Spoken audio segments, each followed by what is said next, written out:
Kita langsung ke Bang Refli Harun, pakar hukum tata negara. Bang Refli, Anda melihatnya seperti apa? Pilkada tidak ditunda sama sekali, tetap berlangsung 9 Desember mendatang dengan alasan demi menjaga hak konstitusi rakyat. Padahal pandemi ini kita tidak tahu kapan berakhirnya, Bang Refli. Ya, kalau kita lihat alasan-alasan yang disampaikan pemerintah, ya, saya bisa pahami ya, tapi perlu digarisbawahi. Pertama, mengenai penggunaan hak konstitusional misalnya. Hak untuk memilih dan hak untuk dipilih.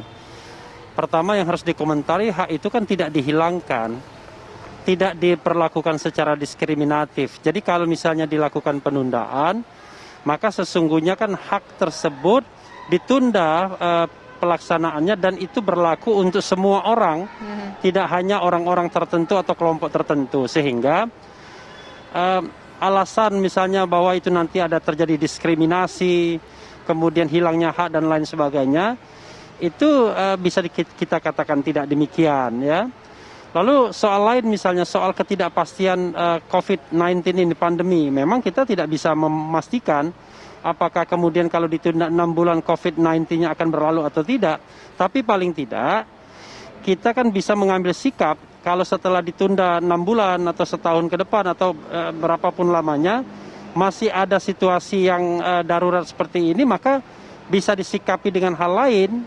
Karena pemilihan itu kalau kita lihat pasal 18 ayat 4 Undang-Undang Dasar 1945, kan tidak mesti dengan pemilihan langsung, bisa juga melalui pemilihan oleh DPRD. Itu satu cara yang bisa dilakukan kalau situasinya darurat. Tapi saya tidak ingin membahas ini lebih lanjut.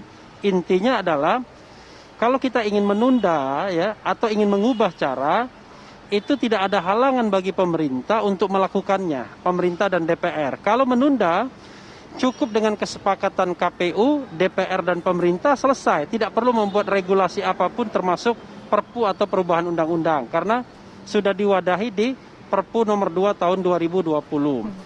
Kalau kita ingin mengubah cara metodenya misalnya, maka ya itu cukup bisa mengeluarkan Perpu tertentu atau revisi undang-undang tertentu beberapa pasal.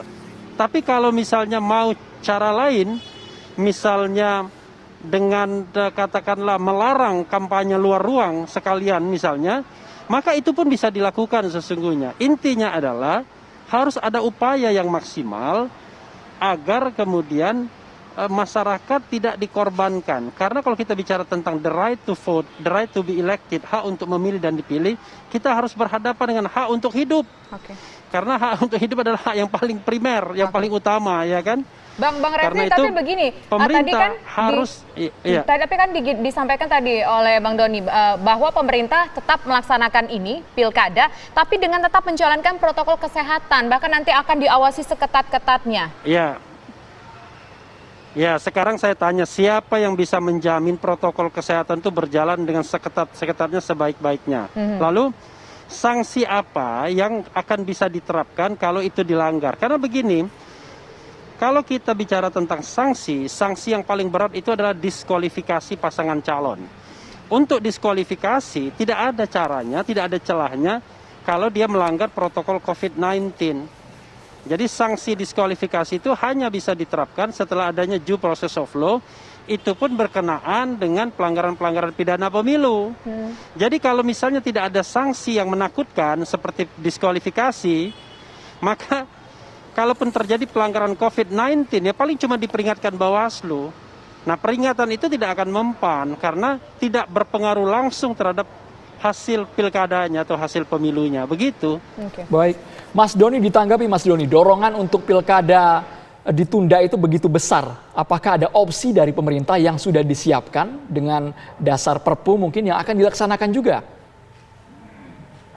Baik, jadi seperti sudah saya sampaikan di awal bahwa ini adalah tindak lanjut dari keputusan bersama antara DPR dengan pemerintah. Dalam hal ini diwakili oleh Kementerian Dalam Negeri, ya.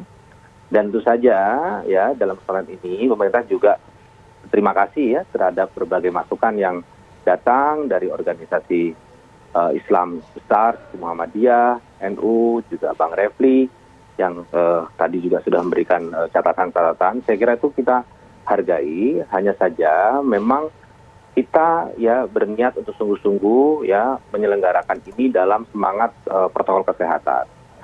saja ada sanksi yang akan dirumuskan. Tapi harus diingat, sanksi paling berat adalah sanksi politik dari konstituen sendiri.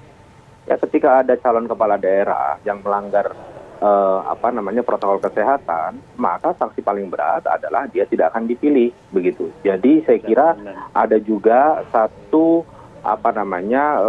batasan-batasan ya yang muncul atau constraint yang muncul ya ketika berkampanye dari konstituen masing-masing, begitu. Ya, tentu saja kita semua sekarang sadar bahwa pandemi ini adalah musuh bersama. Ya, pandemi ini adalah musuh bagi keselamatan bangsa dan negara. Jadi jangan coba-coba ya calon kepala daerah melanggar protokol kesehatan karena itu pasti berdampak buruk bagi dirinya sendiri.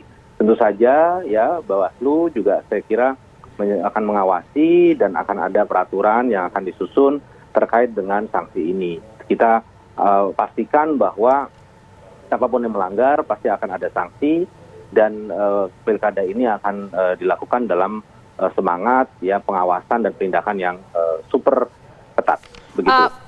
Bang Doni, begini, pada pendaftaran calon peserta pilkada dari 270 daerah provinsi, kabupaten, dan kota, tercatat ada 243 dugaan pelanggaran. Itu juga sudah diwanti-wanti dari awal agar tetap menjalankan protokol kesehatan. Tapi nyatanya ada 243 pelanggaran protokol kesehatan, Bang Doni. Bagaimana bisa menjamin bahwa nanti di kemudian hari dengan kampanye yang banyak di beberapa titik, kemudian juga dengan pemungutan suara, tidak akan ada terjadi pelanggaran protokol kesehatan?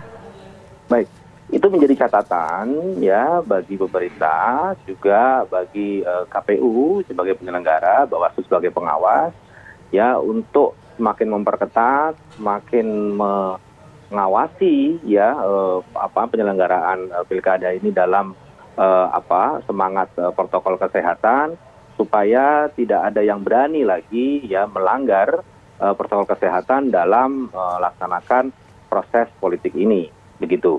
Jadi saya kira pemerintah ya bertekad sungguh-sungguh melindungi ya keselamatan ya masyarakat, ya kesehatan masyarakat, ya tapi juga menginginkan agar proses politik ini bisa berjalan dengan baik, dengan lancar, ya tanpa ada ekses-ekses yang negatif, begitu, khususnya terkait dengan COVID-19. Jadi semangatnya adalah penegakan ada pendisiplinan protokol kesehatan, ada beberapa perundang-undangan yang sudah mengatur itu, ya saya kira akan dirumuskan secara lebih detail nanti, ya bagaimana mekanismenya, dan yang pasti keselamatan masyarakat adalah yang utama bagi pemerintah. Baik, dari Nahdlatul Ulama dan juga Muhammadiyah, sikap nyata apa yang diambil kalau pemerintah tetap bersikeras pilkada 9 Desember mendatang tetap dilaksanakan? Sesaat lagi dijawab Pak Helmi dan juga Pak Abdul Muti. Tetaplah bersama kami di Kabar Petang.